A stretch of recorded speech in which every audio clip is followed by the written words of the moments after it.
zaburi nshya.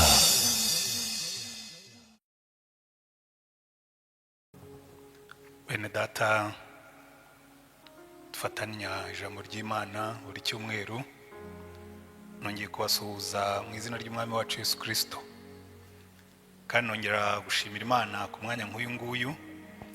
Nubwo tutari kumwe imbone nkubone amaso ku maso, ariko dushobora guterana tugashima Imana, tugahimbaza Imana aho turi mu ngo zacu cyangwa n'ahandi hose waba uri.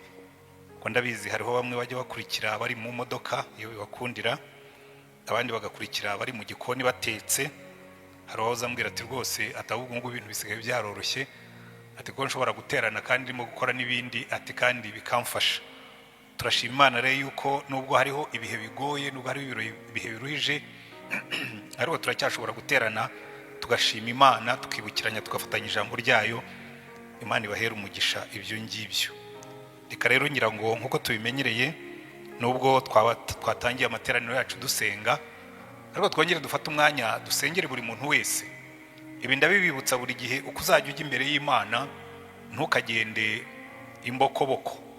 Turaza kubona amagambo nk'ayo ngayo Imana yabwiraga abantu ati nuza imbere yanjye ntuzaze upfumbatije ubusa. Ariko akenshi ayo magambo tuyavuga tubwira abantu ko bagomba kujya imbere y'Imana batwaye ituro, ariko gihe nkunda kubibwira abantu nkabwira nti mu kuboko kumwe wenda ujye utwaramo ituro, ariko mu kundi kuboko utwaremo icyifuzo. Ugenda ufite ikintu ujyanye imbere y'Imana, ugenda ufite ikikujyanye imbere y'Imana, ufite ikintu ugiye gusengera ukagitegereza kandi ukazabona igisubizo cyawe. Ndagira ngo rero buri muntu wese muri kano kanya utekereze ikintu wumva kikuremereye, utekereze ikintu wumva wifuza, cyangwa unatekereze n'ikintu wumva ufite cy'ishimwe ry'isumbwe rituma ushima Imana. Ujye imbere y'Imana usenge uyishima mbere yuko dufatanya ijambo ryayo. Turagushimye Mwami Mana yacu, reka uyu mwanya tugiye gufatanya ijambo ryawe ubu mwanya w'umugisha. Ariko nkuko waduhaye isezerano ukatubwira ngo nzohereza ijambo ryanjye ribakize, turasenga ngo ohereze ijambo ryawe atari ukudukiza gusa mu buryo bw'umwuka, ahubwo ari ukudukiza mu buryo bwose.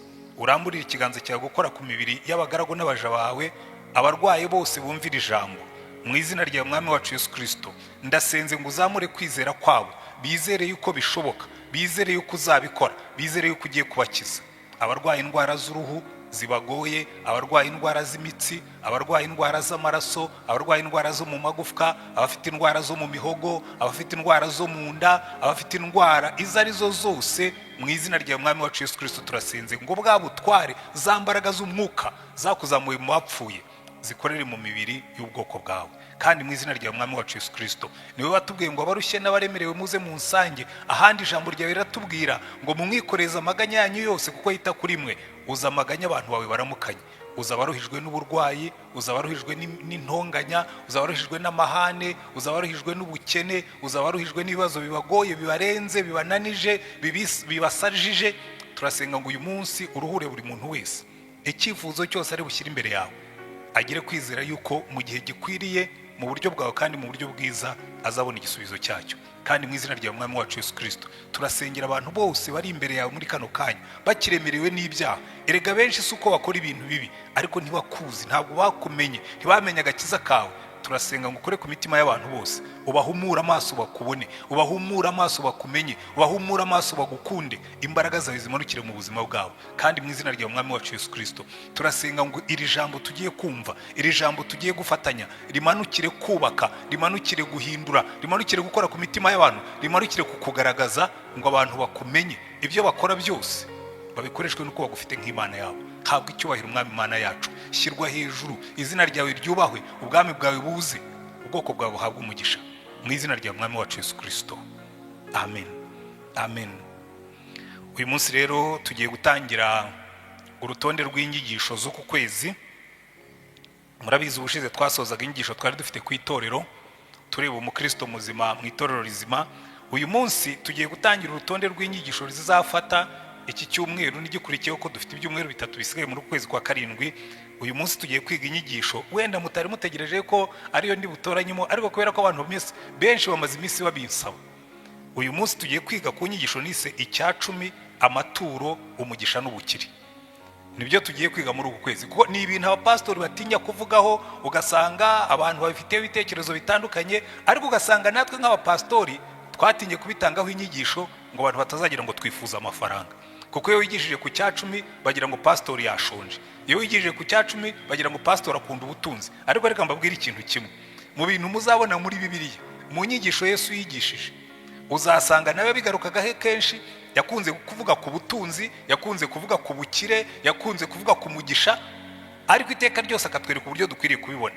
Nibyo tuzabona muri izi nyigisho. Ubu rero ndagira ngo dutekereze, kubera yuko iyi nyigisho abantu benshi bayumva mu buryo butandukanye. Reka mpere kubayumva neza. Bamwe babivuga neza bakakubwira bati itanga icyacumi Imana iguha umugisha, tanga icyacumi V8 zazigikurikiye, tanga icyacumi inzi zazikurikiye, tanga icyacumi umugabo azaza yiruka, tanga icyacumi abakozi b'Imana bagusengere, hanyuma umugisha uzi. Ariko dukwiye kwibaza ikibazo. Hari umukozi w'Imana umwe yakundaga kwigisha inyigisho nk'iyi ngiyi ahantu hamwe hano muri uyu mujyi wa Kigali, akavuga ngo ibintu by'Imana ni dona, ngo uratanga. Hari n'ijambo yakundaga kwigishaho cyane ririya rya Eliya n'umupfakazi, ngo yaramubwiye ngo genda, ngo umvugira agatsima kanzanire nkarye, hanyuma ibisigaye Uwiteka azabyitaho. Ngo ibintu by'Imana rero umwanzuro ukavuga ngo ibintu by'Imana ni dona, uratanga nawe Imana ikaguha. Ariko reka mbabwire ikintu kimwe, tuzabireba neza. Ntabwo nzi neza ko ibintu by'Imana ari mpanguhi, turaza kubireba. Ikindi cya kabiri tugomba kwibazaho rwose iteka ryose ni ikintu cy'icyacumi. Ubu abantu bazanye inyigisho zikubwira ko icyacumi n'amaturo byavanyweho n'umusaraba wa Yesu. Kandi twebwe turi mu mwaka w'ubuntu, turi mu gihe cy'ubuntu bw'Imana. Ibyacumi n'amaturo byajyanye n'isezerano rya kera, byari ibintu by'ibitambo bahaga Imana. Twebwe twarabatuwe, turugendera mu mudendezo w'amaraso ya Yesu n'umusaraba. Ibyacumi byakuweho n'umusaraba wa Yesu, ndetse bakagwa n'icyitegererezo, bakabwira ati uzitegereze mu isezerano rishya. Nta hantu bigisha ku cyacumi. Ntabwo uzabona mu nzandiko za Paulo, ntabwo uzabona mu nzandiko za Petero, ntabwo uzabona mu nzandiko za Yohana, ntabwo uzabona mu butumwa bwiza, uretse ko aho babeshya ntaho bavuga icyacumi. Ese ibyo bavuga nibyo? Ese ibyo bavuga ni ukuri? Tuzabireba muri izi nyigisho. Hanyuma ikindi, hariho rero n'abandi beza bo rwose batanga icyacumi bananezerewe bakabikora, bakabwira ati ariko ibi bintu nabyo natwe bidutera ikintu cy'urujijo. Ese iyo umuntu atanga icyacumi agitanga kuri salaire brute, ni umushahara w'imbumbe batarakuraho imisoro, batarakuraho ayeke sociale n'ibindi bakataho, cyangwa se uyatanga nyuma y'uko ibyo babikuraho? Abandi bakavuga ati se naba mfite umwenda wa banki buri kwezi bankata, ese nzatanga icyacumi nakuyemo umwenda wa banki cyangwa nzatanga icyacumi umwenda wa banki utarava? Ibi rero ni ibibazo abantu benshi bagiye babimbaza, bakanyandikira bakamubwira pastor dukure mu rujijo, dusobanurire. Ndagira ngo muri izi nyigisho tuzazirangize buri muntu wese yasobanukiwe, amenye ngo icyacumi kuki tugitanga, amenye ngo icyacumi muri Bibiliya kiracyarimo, amenye ngo mbese umukristo wo mu minsi nk'iyi ngiyi yatanga icyacumi. Kuko icyo tugomba kumva, icyo tugomba kureba, iyi si yuzuyemo abantu bazi kuvuga. Hari umuntu ushobora kukwemeza pe, akavuga akakwemeza, kandi ukumva ibyo avuga ari byo, akabishakira n'imirongo ariko ituzuye, akakwemeza ko icyacumi cyavuyeho. Undi akaza akakwemeza yuko ugomba kugurisha ibyawe byose ukabimuha, akagusengera kandi akaguha n'ingero zifatika. Ese ukuri kuri iburyo cyangwa kuri ibumoso? Reka turebe rero izo nyigisho uyu munsi. Ndagira ngo tubanze turebe urufatiro rwo gutanga icyacumi n'amaturo, urufatiro rwo gutanga icyacumi n'amaturo, urufatiro. Hanyuma iminsi ikurikiyeho tuzareba icyacumi nk'ubuhamya bw'ubusonga bwacu, ubuhamya bw'ubusonga bwacu. Turi ibisonga by'Imana, we are stewards, ubuhamya bw'ubusonga bwacu. Hanyuma noneho tuzahuza icyacumi, umugisha n'ubukire. Bihura bite? Bikorana bite? Bigenda bite? Ndizera ko tuzarangiza inyigisho zose twasobanukiwe. Reka rero uyu munsi tugaruke ku rufatiro rw'icyacumi n'amaturo. Ndagira ngo dusome amagambo dusanga mu gitabo cy'Abami, bishobora kubatangaza kuko ariho mpereye. Turasoma mu gitabo cy'Abami mu gice cya 10 kuva ku murongo wa mbere w'icyo gitabo cy'Abami tugeze ku murongo wa 10. Haravuga ngo umugabekazi w'Isheba yumvise kwamamara kwa Salomo ku bw'izina ry'Uwiteka, azazanywe no kumubaza ibinaniranye amugerageza.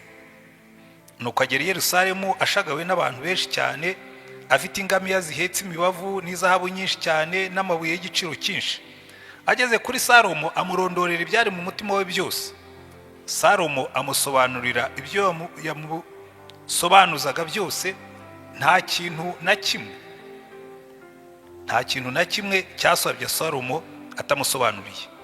Nuko umugabekazi w'Isheba abonye ubwenge bwa Salomo bwose n'inzu yubatse n'ibyo kurya byo ku meza ye n'imyicarire y'abagaragu be no guhereza kw'abahereza be n'imyambaro yabo n'abahereza be ba vino n'urwuririro yazamukiragaho ajya mu nzu y'Uwiteka, arumirwa bimukura umutima. Abwira umwami ati, inkuru numviye mu gihugu cyanjye z'ibyo wakoze n'iby'ubwenge bwawe zari iz'ukuri, ariko sinabyemera kugeza ubwo niyiziye nkabyibonera n'ayanjye maso, kandi nsanze ibyo batambwiye birenze ibyo bambwiye. Ubwenge bwawe n'ubutunzi bwawe bisumba uko nabyumvise. Hahirwa abantu bawe, aba bagaragu bawe barahirwa, bakwibera imbere iminsi yose bakumva ubwenge bwawe. Uwiteka Imana yawe ihimbazwe, yakwishimiye ikakwicaza ku ntebe y'ubwami bwa Isirayeli, kuko Uwiteka yakunze ab'Isirayeli iteka ryose. Nicyo cyatumye akwimika ngo uce imanza zitabera. Hanyuma aho umwami italanto z'izahabu 120 n'imibavu myinshi cyane n'amabuye y'igiciro cyinshi.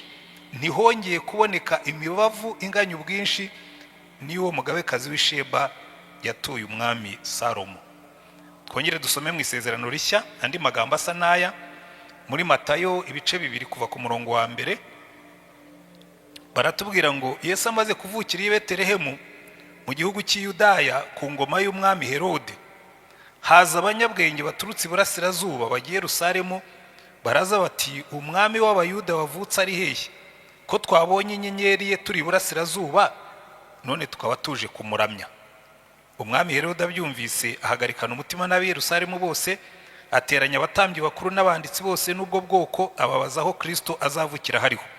Bati, ni Betelehemu mu gihugu cy'Iyudaya, niko byanditswe n'umuhanuzi ngo, nawe Betelehemu wo mu gihugu cya Yuda, ni ukuri nturi mutoya mu midugudu ikomeye ya Yuda, kuko muri wowe ariho hazaturuka umutware uzaragira ubwoko bwanjye bw'Abisirayeli. Nuko Herode ahamagara abanyabwenge rwihishwa, abasobanuza neza igihe baboneye ya nyenyeri, abatuma i Betelehemu ati, nimugende musobanuze neza iby'uwo mwana, nimumubona muze mubimbwire nanjye njye kumuramya.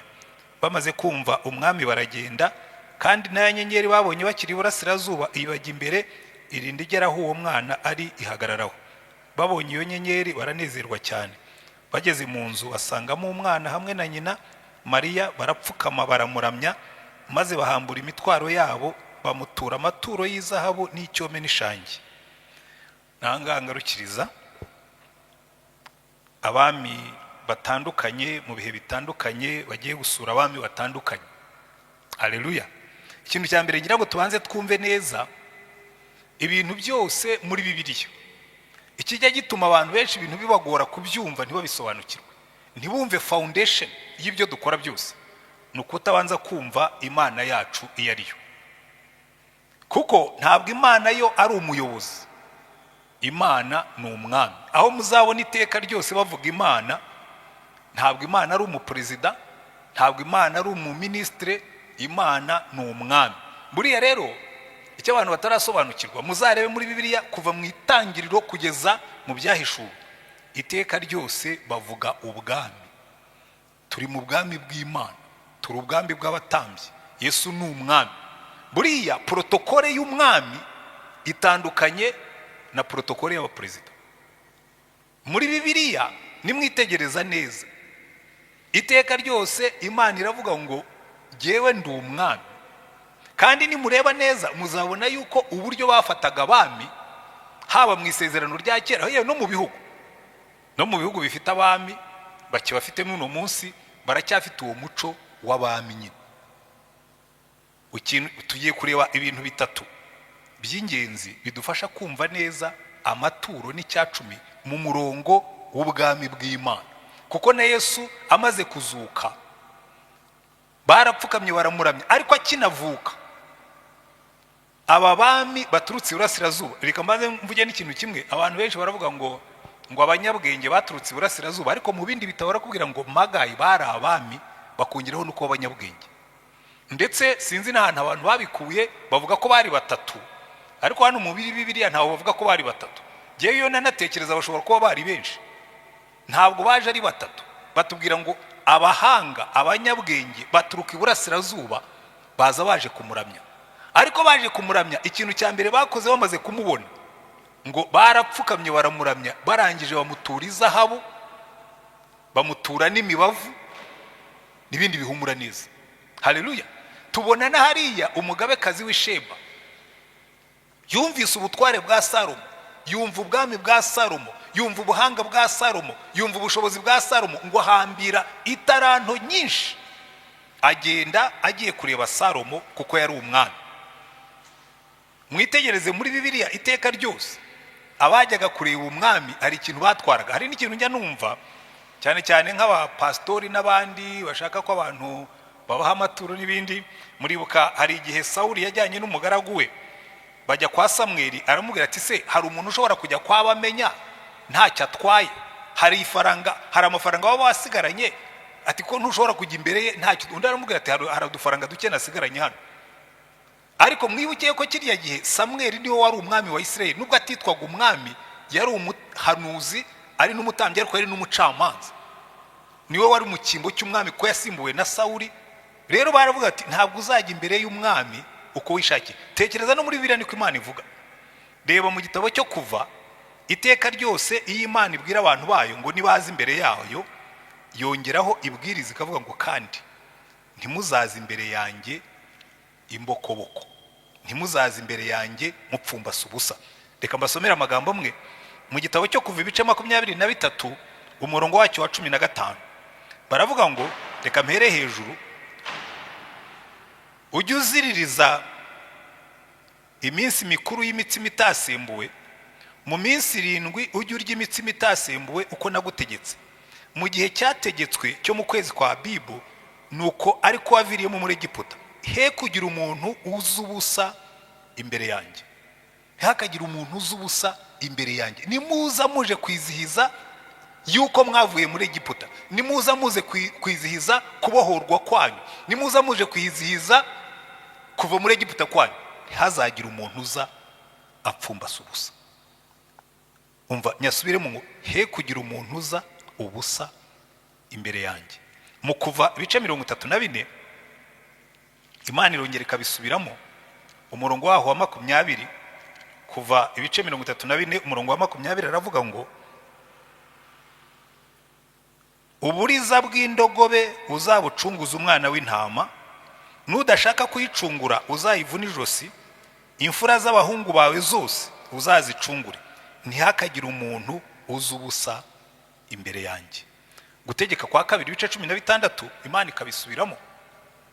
Gutegeka kwa 2 ibice 16 Imana irongera igasubira muri ayo magambo. Gutegeka kwa 2 ibice 16 abarimo gushaka muri Bibiliya nkanjye umurongo wa 16 n'uwa 17, Imana iravuga ngo, uko umwaka utashye abagabo bo muri mwe bose bajye baboneka imbere y'Uwiteka Imana yawe ibihe 3, babonekera ahantu izatoranya, bayiboneke imbere mu minsi mikuru y'imitsima itasembuwe, no ku munsi mukuru ukurikira amasabato 7, no mu minsi mikuru y'ingando, ariko ntibazaze ubusa imbere y'Uwiteka. Ahubwo umuntu wese ajya atanga uko ashoboye ibihwanye n'umugisha Uwiteka Imana yawe yamuhaye. Iki ngiki ngira ngo gishobora gutsinda abantu benshi uyu munsi, kuko hano aho Imana iravuga ngo umuntu naza, iyo niyo principe ya mbere, umuntu naza imbere y'Imana ntakaze imbokoboko, umuntu naza imbere yanjye ntakaze ubusa. Ntabwo Imana yigeze ihindura na Yesu. Abantu barakubwira ngo Yesu yaraje babikuraho, ariko nuko batumva ihame ry'ikintu cyitwa ubwami. Ihame ry'ubwami bw'Imana ribwira abantu ngo nuza imbere y'Imana ujye uzana ikintu kikwibutsa yuko Imana ari umwami. Ntukaze imbokoboko, ntukaze ubusa imbere yanjye. Kandi na Yesu atangira kwigisha yabwiye abantu, ababwira ngo ngewe ntabwo naje gukuraho amategeko, ahubwo naje kubafasha kuyumva neza. naje kuyuzuriza, ariko ntabwo yakuyeho, ahubwo yaje kudufasha kumva neza kuki ibyo dukora tubikora. Urabona hano icyatumaga Imana ibwira bariya abantu ngo ntibakaze imbokoboko, babaga baje kwizihiza, rimwe babaga baje kwizihiza kubohorwa kwabo, ubundi babaga baje kwizihiza umwero wabo, ubundi babaga baje kwizihiza imigisha Imana yabahaye, ikavuga ngo none kubera izo mpamvu ntukaze imbokoboko imbere yanjye, ntukaze upfumbatije ubusa uje imbere yanjye. Icyo ni cyo kintu cya mbere, kubanza kumenya ubwami bw'Imana. Buriya mu muco w'ubwami na kera n'abanyarwanda bagifite umwami, abantu barazaga, umwami yari afite inka zose, afite inka nyinshi, afite ibintu byinshi, ariko abantu bakifata bakaza bashoreye inyana nziza z'amashashi, bakazirobanura, bakaziha umutware wabo, bakavuga ati genda ujye kurabukira umwami mu izina ryacu. Akaza ashoreye inyana z'amashashi zije guturwa umwami, kandi usanzwe afite amashyo y'inka. Kuki bashyira umwami amashyo y'inka kandi asanzwe ari we nyiramashyo yose? Kwemera ko ari we mwami. Akavuga ati mureke tujye kurabukira umwami, ni ikimenyetso cyo kuvuga ngo twemera ko ari we mwami wacu, tuje kukurabukira, tuje kukwerekana yuko twemera ko uri umwami wacu. Iki ni ikintu tugomba gusobanukirwa. Ikibazo dufite muri iyi minsi ni uko kubera ko twamenyereye gutora aba premier ministre mu bihugu bimwe na bimwe, gutora aba perezida mu bindi bihugu, ntabwo twatakaje icyo kintu cyo kuvuga ngo reka tujye kurabukira umwami kuko ni umwami wacu. Leta zaka imisoro, ariko umwami nubwo yagiraga n'ibindi yabaga yarategetse by'amakoro, ariko abashakaga kumukeza batwaraga indabukirano zo kwemera ko ari umwami, bagakubita inka bakazishyira umwami kandi afite inka zuzuye urwuri, bagakubita inka bakazishyira umutware kandi bazi ko abarusha inka. Kubera iki? Tuje kukwereka ko twemera ko uri umwami wacu, tuje kwemera ubutware bwawe, tuje kwemera icyubahiro cyawe. Ikintu gikomeye ubu ngubu abantu bafite, abantu babaye ibyigenge ku bintu by'Imana. Usanga abantu, Imana imeze nko mu gihe cya Maraki. Mu gitabo cya Maraki hari amagambo Imana yandikishije akomeye cyane mu gice cya mbere cya Maraki. Ni nacyo kintu gikomeye cyane mugomba kumva iyo dutekereza ku bwami bw'Imana. Imana ibwira abantu, iravuga ngo umwana yubaha se n'umugaragu akubaha shebuja. Halo, umwana yubaha se, umugaragu akubaha shebuja. None niba ndi so mwanyubashye muti? Cyangwa se niba ndi shobuja, igitinyiro cyanjye kiri he mwabatambyi mwe basuzugura izina ryanjye? Ni ku Uwiteka Nyiringabo ababaza. Nyamara murabaza muti izina ryawe twarisuzuguye dute? Umva icyo Imana yabashubije, nuko mwatuye ibyo kurya bihumanye ku gicaniro cyanjye, maze mukabaza muti twaguhumanishije iki? Mwavuze yuko ameza y'Uwiteka ari amanyagisuzuguriro, kandi iyo mutambye impumyi mugira ngo ntacyo bitwaye, niyo mutambye igicumbagira niyirwaye nabwo ngo ntacyo bitwaye. Mbese bene iyo wayitura shobuja, aho yagushima cyangwa yakwemera kukwakira? Ni ku Uwiteka Nyiringabo ababaza.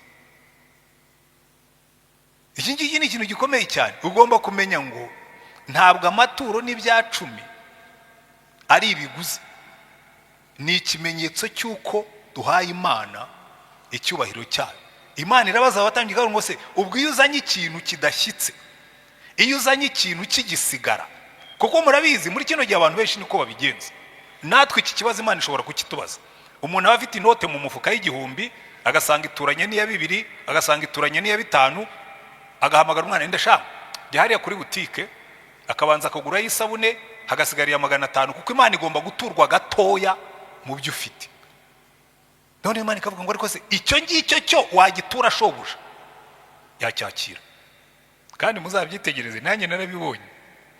Hari igihe dutwerera abantu wenda bagize ubukwe, noneho umuntu yagize ubukwe, ukabona umuntu w'umukene wajya kumutwerera ukamuha 10,000, ariko kubera ko ugiye gutwerera nka pastori n'undi muntu ukomeye, ukikokora ukitera icyuma ukamuhereza nk'50,000. Kuki umuhaye 50 kandi wafite byinshi? Uyu wari ukeneye 50 umuhaye make, uriyo ufite byinshi umuhaye byinshi. Nibyo rero Imana yabwiraga ko se ubundi icyo ngicyo gitwaye shobuja yakoresheje umunsi mukuru, kavuga ngo rwose bosi ndabizi mugiye gushyingira umwana, ariko nasanze naguha inoti ya 500 kugira ngo mbatwerere mu bukwe. Ashobora kuvuga ati se nzaguramo fanta, nzaguramo amazi, nayo uzanywa wowe ubwawe, ntabwo ibyo byavamo. Hari igihe genda tangara cyane kuko iyo bigeze ku Mana, twebwe Imana tuyifata nkaho irimo kudusaba mpa agafaranga. Imana ntabwo ikeneye ibyacu, turaza kubibona. Igituma dutanga amaturo n'ibyacumi ni iki ngiki. Imana yabaje abantu ngo ko umwana yubaha se n'umugaragu kubaha shebuja, none niba ndi so mwanyubashye muti, igitinyiro cyanjye kiri hehe muri mwe? Reka twibaze icyo kibazo, kuko abantu benshi basigaye bigendera uko bashatse, bari independent, baravuga ngo ibingibi twebwe ntitubyemera. Ariko mu bwami ntawe ujya avuguruza umwami mu bwami bwe. Uramwumvira, igitinyiro cye kigahora imbere yawe, uramwumvira, icyubahiro cye kigahora imbere yawe. Impamvu twe tugendera ku by'Imana yavuze, iby'Imana yavuze mu ijambo ryayo nibyo tugomba kugenderaho. Ntabwo tugomba kugendera ku by'isi yatubwiye, ntabwo tugendera kugendera ku by'abahanga batubwiye, nta nubwo tugomba kugendera ku byo pastori yatubwiye niba biduhuye n'iri jambo. Byoroshye gutyo. Reka rero turebe muri uyu muco w'umwami, ikintu cya mbere gituma Imana yo tutagomba no gutera amahane. Icya mbere Dawidi yabizusobanuriye neza, tugomba kumva neza yuko muri uyu muco w'umwami n'ibyo duha Imana ni ibyayo. Ariko ibyo turaza kubigarukaho. Kamanze mahingero berekeye abantu bari bazi neza uko witwara iyo ugenze imbere y'umwami. Twabonye umwami umugabekazi w'Isheba ngo yaje kwa Salomo, aravuga ati uyu mwami Salomo arakize cyane, ntabwo ndi butware agacupa kumubavu ngo ninkamushyira imbere yumve ndi umwamikazi w'igihugu gikomeye. Ngo aragenda itaranto 34, nimureba neza mu bipimo ni hafi nka toni zigera kuri 30 z'izahabu. Toni 30 z'izahabu nuno munsi baziguhaye n'ubukire butabo. Ntabwo ari ibiro 30, ni toni. Atwaye toni z'izahabu, yongeyeho n'imibavu ihumura neza. Ngo nta bukire bwigeze kugaragara nk'ubwo uwo mugabekazi yatuye Salomo. Ariko nimusoma neza, agiye gutaha nawe Salomo yaramutekereye. Iyo wajyaga ibwami ugatamba neza, ugatarama neza, ntabwo wavaga y'ubusa. Iyo umwami wamuturaga ikintu kinini, ntabwo washoboraga guha umwami inka ngo hanyuma najya kugwa nawe guhinga. Yaguhaga nk'eshanu cyangwa akaguha umusozi. Iki rero ni ikintu gikomeye cyane. Iyo ni imico y'ubwami. Nuno munsi mu bihugu bifite abami, nahoze numva umuntu umwe wagiye gusura umwami wa Swaziland, baramubwira ati rero ubwo ugiye gusura umwami, nta muntu ujya imbere y'umwami ntacyo atwaye. Shaka ikintu cy'igiciro ushobora kumushyira, akabaza se umuntu w'umwami w'igihugu ngewe namutura iki? Baramubwira toya, si ngombwa yuko umushyira ikintu kiguhenze, mushyira ikintu cy'agaciro wumva wamuha. Baravuga ati ibyo ari byose ikintu cy'agaciro namuha. Hari igitabo kivuga ubwiza bw'igihugu cyanjye, reka bari cyo ntwara, ajya kireba reba amafoto y'igihugu naturutsemo, nzandikamo n'aka message kamubwira ngo warakoze kunyakira kandi uri umwami. Kuko icyangombwa n'uwo mutima ugaragara imbere y'umwami ari ukemera ko ari umwami, ukamusanga nk'uko basanga abana. Amen. Muri buka mu gitabo cy'Itangiriro mu gice cya 14 batubwira Aburahamu avuye kurwana n'umwami witwa Kedoromeri n'abandi bami bari bamutabaye, amaze kubatsinda, ngo yaraje ageze mu nzira asanganirwa na Melikisedeki umwami w'i Salemu, ngo kandi yari n'umutambyi. Ngo Melikisedeki nk'umutambyi arabanza muhesha umugisha. Ariko Aburahamu arabyemera, avuga ati byari byose uyu muntu unyakiriye, uyu muntu umpesheje umugisha ni umwami. Ngo amuha 10 cy'ibyo yari afite. Abanza kwemera ko uyu nguyu umuhesheje umugisha ari umwami. Kandi iyo usomye mu Baheburayo batubwira ko Melikisedeki yari ishusho ya Yesu, umwami utagira itangiriro, umwami w'amahoro. Aburahamu amuha 10 kuko niko witwara imbere y'umwami. Mbaho urundi rugero. Hanyuma isezerano rishya ntabwo cyari ikintu gisanzwe, bagomba kuba bafata ibyo byose. Uyu mwami wavutse ni umwami udusumba, umwami uvuka hakaboneka inyenyeri ye mu kirere. Ngo barabati uriya mwami ni umwami usumba abandi. bazana amaturo menshi harimo n'izahabu n'ibihumura neza nk'iby'uriya mwamikazi w'Isheba. ngira ngo wari umuco wo muri biriya bihugu by'Iburasirazuba. Baraza ngo umwana bamubonye, noneho uyu we ni n'umwana, umwana bamubonye ngo barapfukama baramuramya, they worshipped. ngo noneho bakora mu butunzi bwabo bamutura ifeza n'ibihumura neza. Haleluya. Kuko buryo bwo kuramya umwami, nta kuramya umwami imbokoboko. Niyo mpamvu Imana yavuga ngo ntihazagira umuntu n'umwe uzi imbere yanjye imbokoboko. Reka ibi bijye bibutsa ko ari jyewe mwami kandi ndi umwami wanyu. Ubu twebwe niho dufite ikibazo. Abakristo benshi bibaza ibibazo batagombaga kwibaza. Twebwe turi abaturage b'ubwami bw'Imana. Imana ni umwami wacu. Aho muzasoma hose muri Bibiliya Yesu ni umwami. Ntabwo bigeze bavuga ko Yesu ari perezida, nta nubwo bamwita umutegetsi. Yesu ni umwami. Aravuga ngo nahawe ubutware bwose mu ijuru no mu isi. Icyubahiro cye gisumba ijuru. Ni umwami uturwa byose, uhabwa icyubahiro. Bamuramije akivuka, twe tugomba kumuramya noneho yadupfiriye akatuzukira. Akivuka abanyabwenge b'abami baturuka Iburasirazuba, nubwo bavuga ngo bari batatu, bigaragara ko ntabwo biri yigira vuga ko ari batatu, bari benshi. Giye mvuga ko bari benshi. Baraza bamutura ifeza n'ibihumura neza, bamutura izahabu n'ibintu by'igiciro. Ni umwami uhabwa icyubahiro. Haleluya. Ikindi gikomeye cyane noneho nuko n'uwo mwami noneho burya mu mategeko y'ubwami, muri principe, mu mahame y'ubwami, ibiri mu gihugu byose biba ari iby'umwami. Haleluya. Ibiri mu gihugu cyose biba ari iby'umwami. Murabizi mu Rwanda niyo abantu bavugaga babwira abaturage baravuga ngo rubanda rw'umwami, ahubwo ngira ngo icyo twatagaje ko ntibakivuga ngo rubanda rwa perezida, kuko harimo nabo bataramutoye. Ariko umwami we abaturage bose babaga ari ab'umwami. Nta n'uwari ufite uburenganzira bwo kumuvuguruza, nta n'uwari ufite uburenganzira bwo kuvuga ngo ngewe sinkwemera. Iyo wabaga uri mu Rwanda, wabaga uri muri Rwanda rw'umwami. Kandi iyi si nayo turimo ni iy'Imana. Ubishaka utabishaka, iyi si ni iy'Imana. Ikibikwemeza ko ari iyayo, umunsi izaguhamagara uzayitaba. Icyo nicyo yisigarije cyonyine kizajya kibibutsa ko ari itegeko isi, nuko ari igena iminsi uzamara ku isi, kandi igennye kuyirangiza ikanda buto ikaguhamagara ukitaba.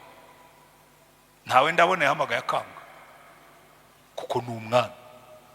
Uba ukomeye izaguhamagara witabe, ube woroheje izaguhamagara witabe, ube warayigometseho izaguhamagara witabe, kuko icyo nicyo yisigarije kizakwibutsa yuko ari umwami. None Imana ikabwira abantu ngo ariko ubundi ibyo mwami urimo kuvuga ngo mwatuye amaturo, ngo mwagize mute, tubundi ikintu mushobora kumpa kitari icyanjye ni ikihe? Ngewe nkunda abantu b'Imana babisobanukiwe bakabyumva neza. Buriya umwami Dawidi ni icyitegererezo cyacu cy'abantu bari barasobanukiwe abo bari bo. Dawidi yari umwami ariko wemera yuko isi atari iye. Dawidi yari umwami ariko wemera yuko ubwami atari ubwe. Dawidi yari umwami, iteka ryose muzarebe zaburi zose yanditse. Yaravuga ngo ndagushima Mana kuko ni wowe umpa ubutware ategeka abantu banjye. Ndagushima Mana kuko ni wowe wamvanye inyuma y'intama ungira umwami wa Isirayeli. Iteka ryose Dawidi yibukaga aho yavuye bikamutera gushima Imana. Ariko reka turebe amwe muri ayo magambo kugira ngo niyo kubivuga gusa. Murebe muri Zaburi ya 24, Dawidi avuga amagambo meza. Zaburi ya 24 umurongo wayo wa mbere aravuga ngo isi n'ibiyuzuye ni iby'Uwiteka, nawe urimo n'ibyo utunze byose. Isi n'ibiyuzuye ni iby'Uwiteka, isi n'abayibamo, kuko ari we wayishinze ku nyanja, yayishimangiye ku mazi menshi. Isi n'ibiyuzuye byose ni iby'Uwiteka. Haleluya. Noneho muri Zaburi ya 50 ahaho rwose haranatangaje cyane. Zaburi ya 50 kuva ku murongo wa 7 aravuga ngo ubwoko bwanjye nimwumve nanjye ndavuga, wa bwoko bw'Abisirayeli we ndaguhamiriza, nijye Mana yawe. Sinkugayira ibitambo byawe, ibitambo byawe byokeje biri imbere yanjye iteka. sinzakura imfizi mu rugo rwawe cyangwa isekurume mu biraro by'ihene zawe, kuko inyamaswa zose zo mu ishyamba ari izanjye. Kuko inyamaswa zose zo mu ishyamba ari izanjye, n'inka z'ibirarashyamba zo ku misozi 1000, nzi inyoni n'ibisiga byose byo ku misozi. Inyamaswa zo mu ishyamba ni izanjye. Iyaba ngira inzara sinakubwira, kuko isi n'ibiyuzuye ari ibyanjye. Mbese aho narya inyama z'amapfizi cyangwa se nanywa amaraso y'ihene? Utambira Uwiteka ishimwe, utambira Uwiteka ishimwe, uhiga urisumba byose umuhigo wawe. Iyo buriya tugiye imbere y'Imana, Imana ikwibutsa ngo iyi si yose n'ibirimo byose ntacyo ushobora kumpa, kuko byose wabisanze hano kandi uzabihasiga. Byose wabisanze hano kuko ari ibyanjye. Ngo umuntu umwe w'umuhanga wajyaga akunda guhakana Imana, ukeye Imana yamubwira ati ariko ndabona warigize kabutindi, warigize umuhanga, maze ureke ibyanjye ukoresha ibyawe. Ntuzongere gukora ubushakashatsi ukoresheje ibyatsi byanjye, ntuzongere gukoresha ubushakashatsi ukoresheje ibiti byanjye, ntuzongere gukoresha amabuye yanjye, ntuzongere gukoresha amazi yanjye. Ibyo niremeye ubireke, hanyuma ukoresha ibyawe. Ngo ubwo se urumva nakora ubushakashatsi? Ngo emera rero noneho yuko isi n'ibiyuzuye ari ibyanjye, hanyuma unyubahe. Ariko iyo ni ya migani nk'abavuga butumwa tujya duca, kuko ibyo wasanze mu isi byose. Ariko reka nyembabwira, Dawidi yabivuze neza. Reka maze vuga ayo magambo yo ndaza kuyongeraho. Nkundi sengesho Dawidi yasenze ubwo yari amaze gutura amaturo yo kubaka urusengero we n'ubwoko bwe, mu ngoma ya mbere igice cya 28 kuva ku murongo wa 11. Baravuga ngo ingoma ya mbere ibice 28 kuva ku murongo wa 11, aravuga ngo nuko Dawidi aha umuhungu we Salomo icyitegererezo cy'ibaraza ry'urusengero n'icy'amazu yarwo n'ububiko bwabyo n'ibyumba byarwo byo hejuru n'ibyo muri rwo imbere n'icy'ahantu h'intebe y'ihongerero. 11 kugeza kuri 18. Oya, umurongo nashakaga ntabwo ari uyu nguyu. Ni isengesho rya Salomo rya Dawidi nako muri 29, kuko aho ngaho niho yaragiye guturisha ituro. 29 ntabwo ari 28. Umurongo wa 11 atangiye gusenga aravuga ngo Uwiteka Mana ya sogokuruza wacu Isirayeli, uhimbazwe iteka ryose. Uwiteka gukomera n'imbaraga n'icyubahiro no kunesha n'igitinyiro n'ibyawe, kuko ibiri mu ijuru n'ibiri mu isi ari ibyawe. Ubwami n'ubwawe Uwiteka, ushyizwe hejuru ngo ubusumba byose. Ubutunzi n'icyubahiro ni wowe biturukaho, kandi ni wowe utegeka byose. Mu kuboko kwawe harimo ububasha n'imbaraga, kandi kogeza no guhesha bose imbaraga biri mu butware bwawe. Nuko rero Mana yacu turagushima dusingiza izina ryawe ry'icyubahiro. Ariko nkanjye, umva, ariko nkanjye ndinde n'abantu banjye byatuma dushobora gutura tubikunze dutyo rwose, kuko byose ari wowe biturukaho, kandi ibyawe akaba ari byo tuguhayeho. Kuko turi abashyitsi imbere yawe n'abasuhuke, nk'uko basogokuruza bacu bose bari. Iminsi yacu tumara mu isi ihwanye n'igicucu, nta byiringiro byo kurama. Uwiteka Mana yacu, ibi bintu byose twiteguye kubakira izina ryawe ryera inzu bituruka mu kuboko kwawe, kandi byose ni ibyawe. Kandi Mana yanjye, nzi yuko ugerageza umutima ukishimira gutungana. Nanjye ntuye ibi bintu byose n'umutima ukunze kandi utunganye, kandi ubumbonye abantu bawe bari hano bagutura n'imitima ikunze, biranezeza. Uwiteka Mana ya Aburahamu, Mana ya Isaka, Mana ya Isirayeli, Mana ya basogokuruza bacu, ibyo ujye ubikomeza mu bitekerezo abantu bawe bagira mu mitima yabo, utunganye imitima yabo ikwerekereho. Kandi umuhungu wanjye Salomo umuhe umutima utunganye wo kwitondera amategeko yawe n'ibyo wahamije n'amategeko yawe, kandi akora ibyo byose, yubake n'inzu y'inyumba niteguriye kukubakira. Haleluya. Urumva hano Dawidi hari ibintu bigera kuri 3 yibutsa abantu, kandi yibutsa Imana avuga ngo Mana, icyubahiro cyose ni icyawe, ishimwe ryose ni iryawe, no kuzamuka ni wowe ubitanga, n'ubu butunzi duhaye ni wowe wabutanze. None Mana, udukomereze uwo mutima kugira ngo iteka ryose tujye tubizirikana tubikore. Haleluya. Iki ngiki ngira ngo buri muntu wese ushaka kumva neza icyo bivuga gutura Imana, gutanga icyacu agomba kubanza kwibuka yuko twe turi abaturage b'ubwami bw'Imana. Ntabwo Imana tuyitora, yo yaradutoranije. Ntabwo Imana tuyitegeka, yo yaraturemye. Kandi n'isi dutuyeho n'ibyo dukoresha byose ni ibyayo. Noneho Dawidi akavuga ngo Mana ni iki twagutura ko nibi twaguhaye ari ibyawe, kuko ibyo dufite byose ni wowe wabiduhaye. Haleluya. Reka rero musoze iri somo mbabwira ngo urufatiro rw'amaturo n'icyacumi ni ukumenya ubwami bw'Imana. Urufatiro rw'amaturo n'icyacumi ni ukumenya ubutware bw'Imana. Urufatiro rw'amaturo n'icyacumi ni ukumenya ubugira neza bw'Imana. Ariko kuruta ibyo ngibyo, urufatiro rw'amaturo n'icyacumi ni ukumenya Yesu. Iyi ndirimbo twatangiranye iravuga ngo nabonye umukunzi mwiza yarankunze ntamuzi. Ahandi bakavuga ngo yaranguze ampa ubugingo, none ibyo ntunze byose nanjye ubwanjye ni by'uwo mucunguzi. Kuko ubwo Yesu yari amaze kuzuka yaravuze ngo ubu nahawe ubutware bwose mu ijuru no mu isi. Mu yandi magambo, ubu ndi umwami.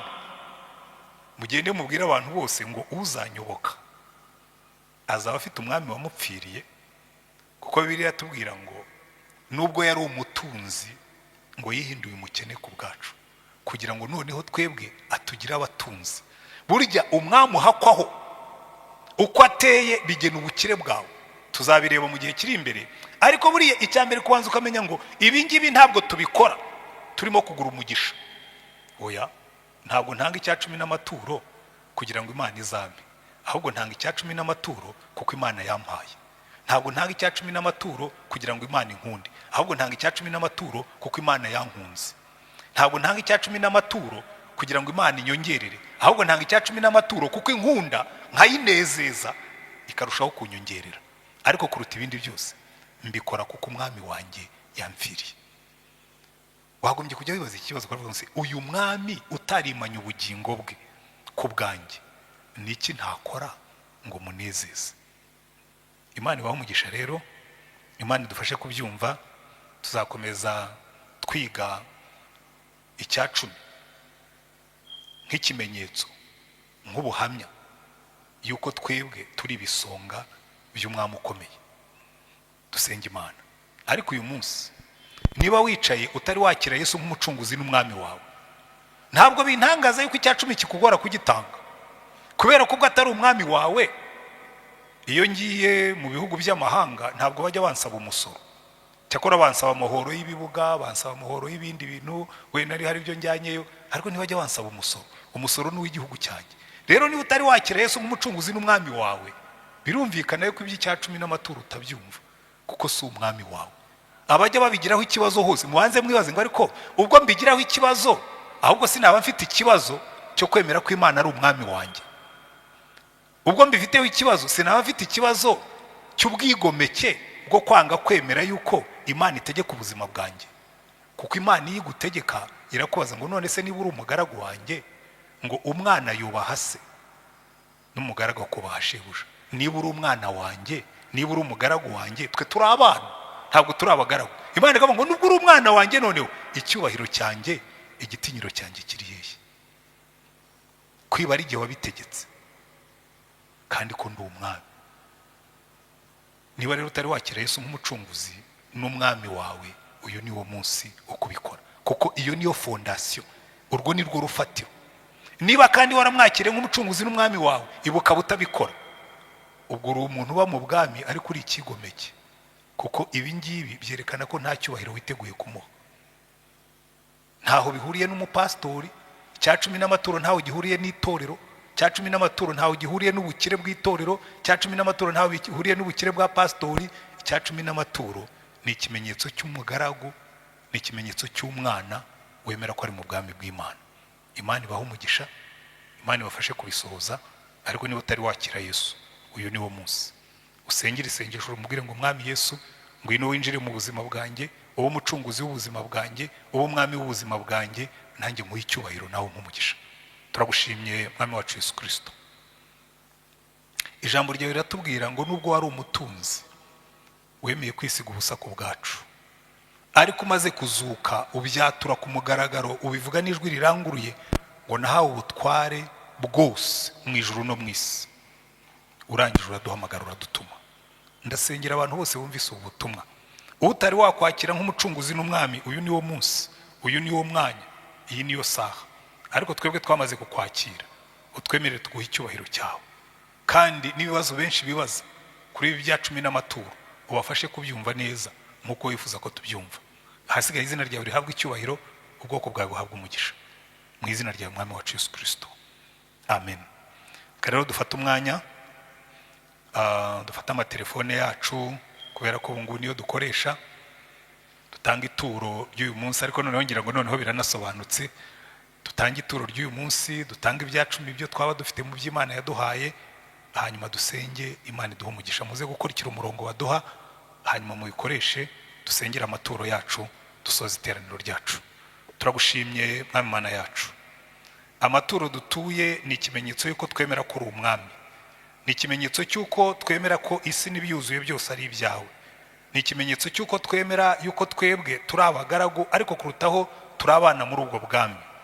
Uko turambuye ibiganza dutanga ayo maturo, ariko uramburira ibiganza byawe kuduha umugisha. Kuko umwamikazi w'Isheba yagiye kwa Salomo amutura iby'igiciro cyinshi, ariko batubwira yuko atashye yamuherekeje n'ibindi byinshi. Natwe uko dutuye ariko wagura imbago zacu, uko dutuye ariko kubita imyanyi ku bwacu, uko dutuye ariko dusohoreza imigisha yose wasezeranije abakubahisha ubutunzi bwawe. Uhabwe icyubahiro, duhe umugisha kandi utugirire neza rwose, mu izina ryawe Mwami wacu Yesu Kristo. Twongeye gusenga ngo imigisha yose utanga, imigisha isunze iyo twebwe twasaba, umugisha w'Imana ishobora byose, umugisha w'Imana Data n'Umwana n'Umwuka Wera, bane natwe twese n'abacu bose ibihe byose ahantu hose, mu izina ry'Umwami wacu Yesu Kristo, amen.